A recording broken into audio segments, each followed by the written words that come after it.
I still remember the exact moment my hand stopped shaking long enough to read the screen clearly.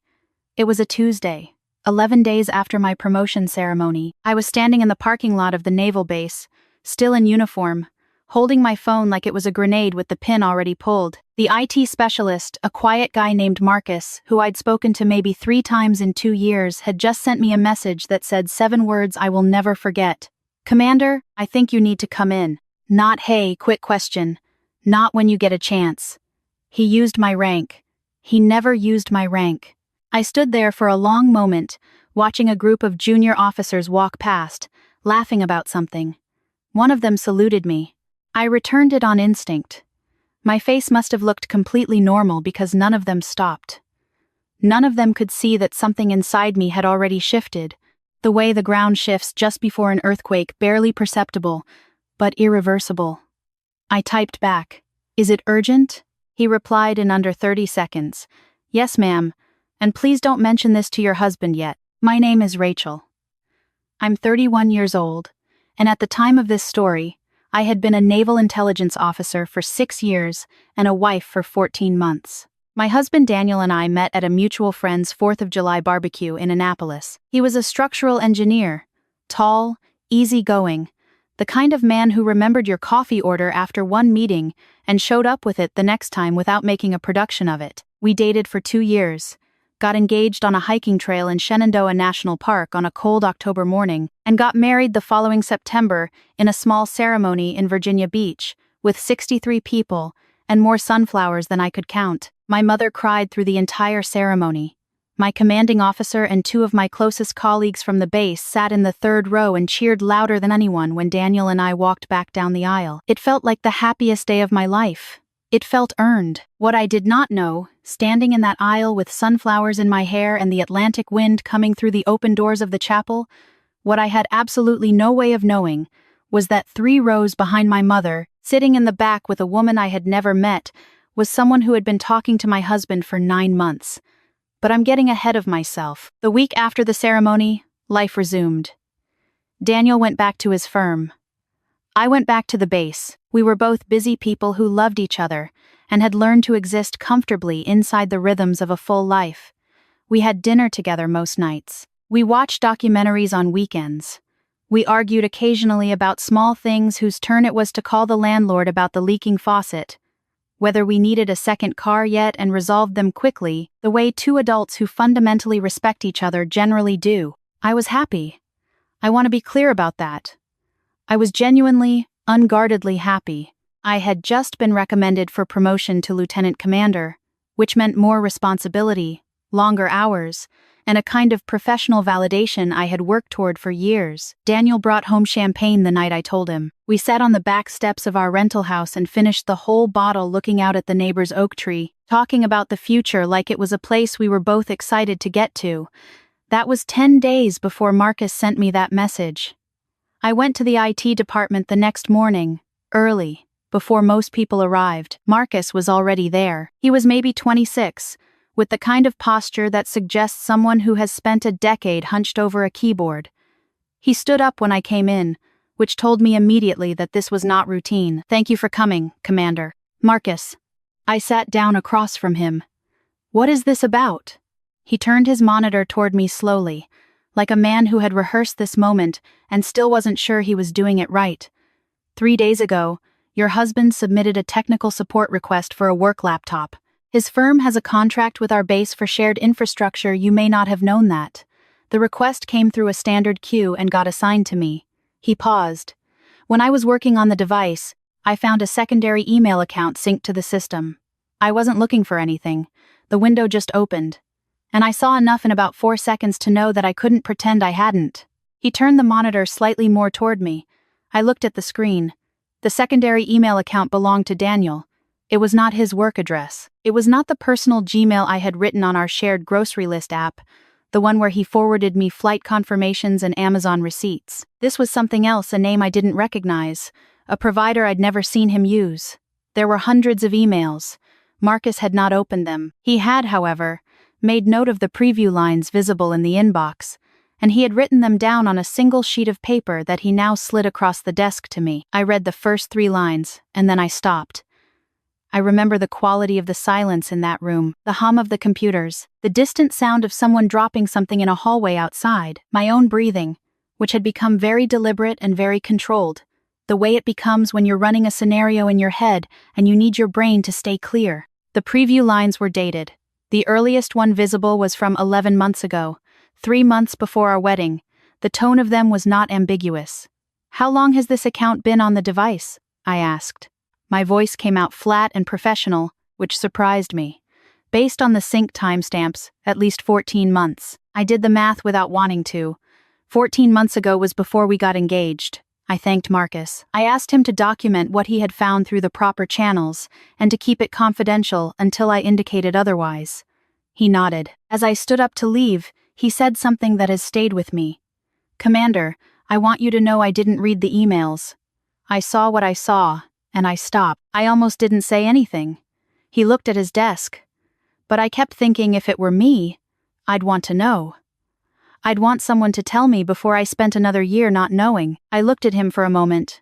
"Thank you, Marcus," I said.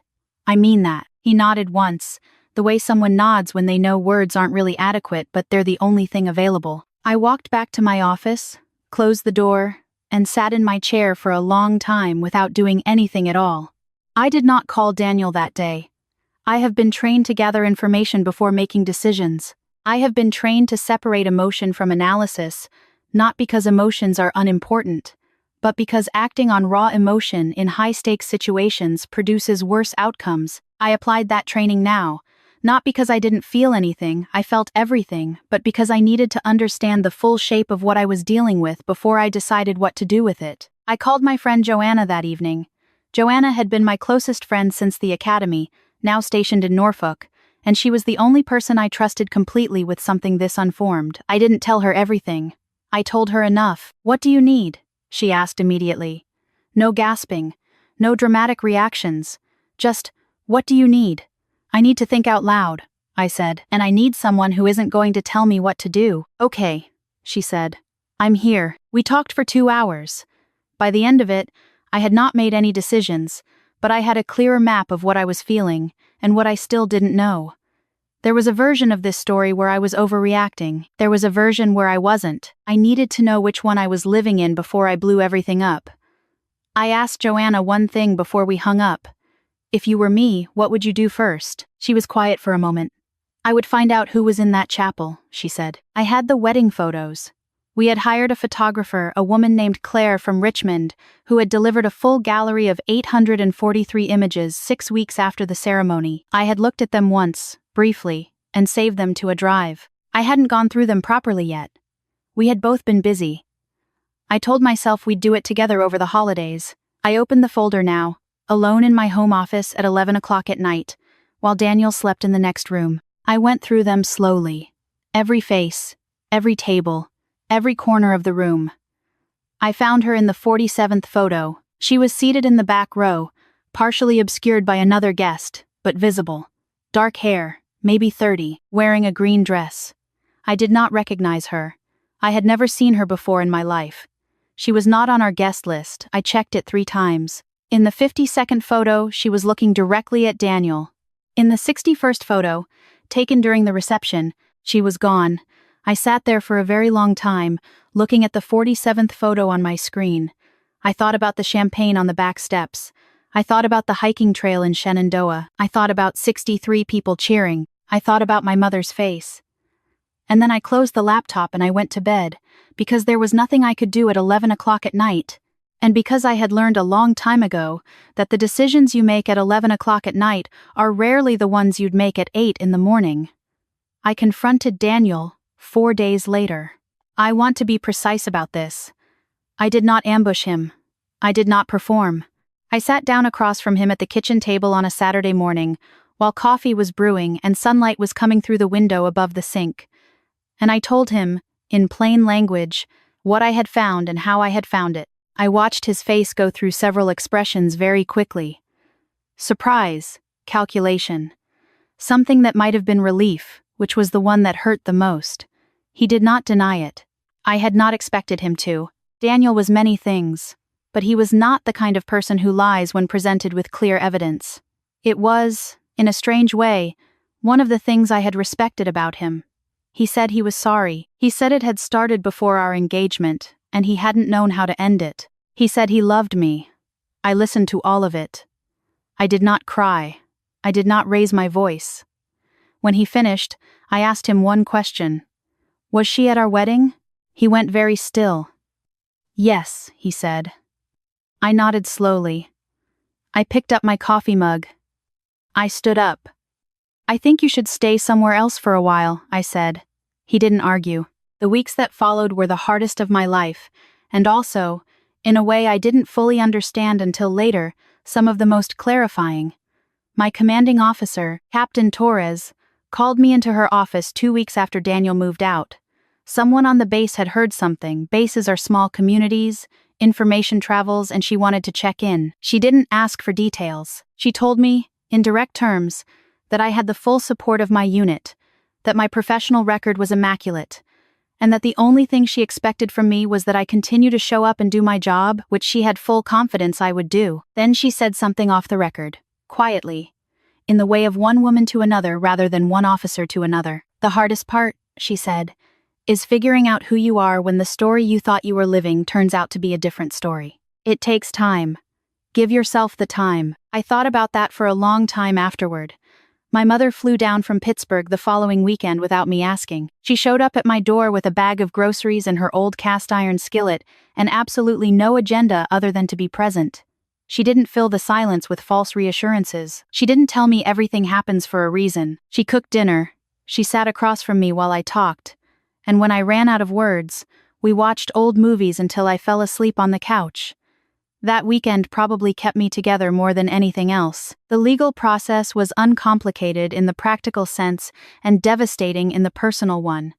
Daniel and I had been married 14 months. We had no children, no jointly owned property, no complicated financial entanglements. The paperwork was, in the clinical language of these things, straightforward.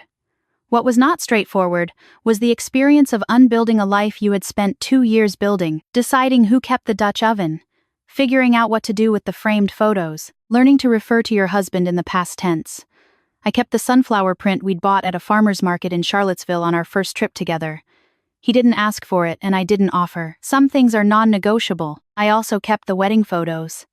Not because looking at them was easy for a long time, it wasn't, but because I refused to let one person's choices erase 62 other people's joy. My mother was in those photos. Joanna was in those photos, dancing in her dress shoes, in a way that still makes me smile. Captain Torres was in those photos, raising a glass of sparkling cider because she doesn't drink, looking genuinely pleased. Those moments were real. They belonged to me. About 3 months after everything fell apart, I ran into Marcus in the commissary. He was studying a label on a jar of pasta sauce, with the focused intensity of someone who needed something to do with his face in an awkward social situation. I walked over. "Hey," I said. He looked up, clearly bracing himself. "I just wanted to say thank you again," I said. Properly, this time. I know that wasn't an easy thing to do. He relaxed slightly. "I wasn't sure I did the right thing. I went back and forth for about 12 hours before I messaged you." "You did," I said. "You absolutely did." He nodded.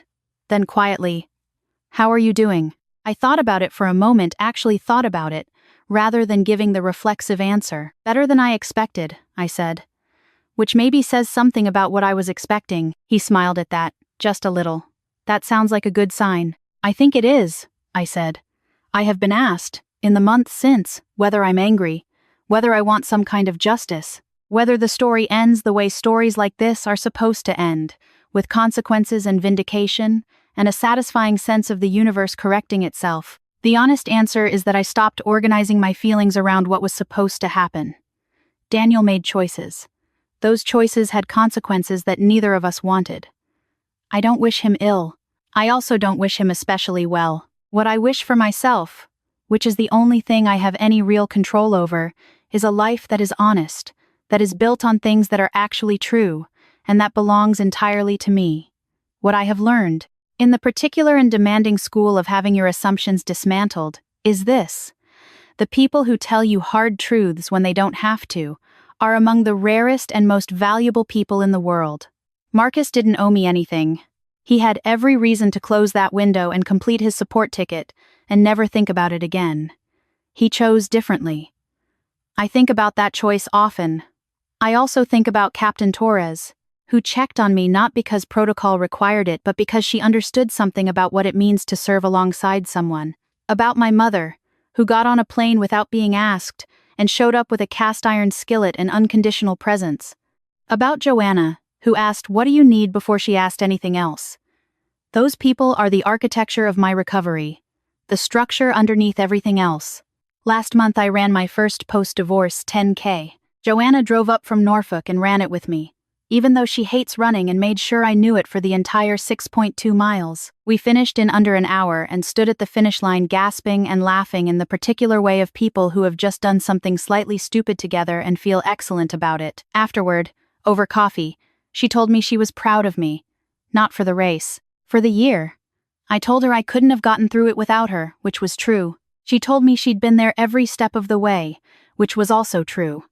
Then she said, "Okay, but your pace in mile 4 was genuinely offensive and I need you to know that." I laughed harder than I had in months.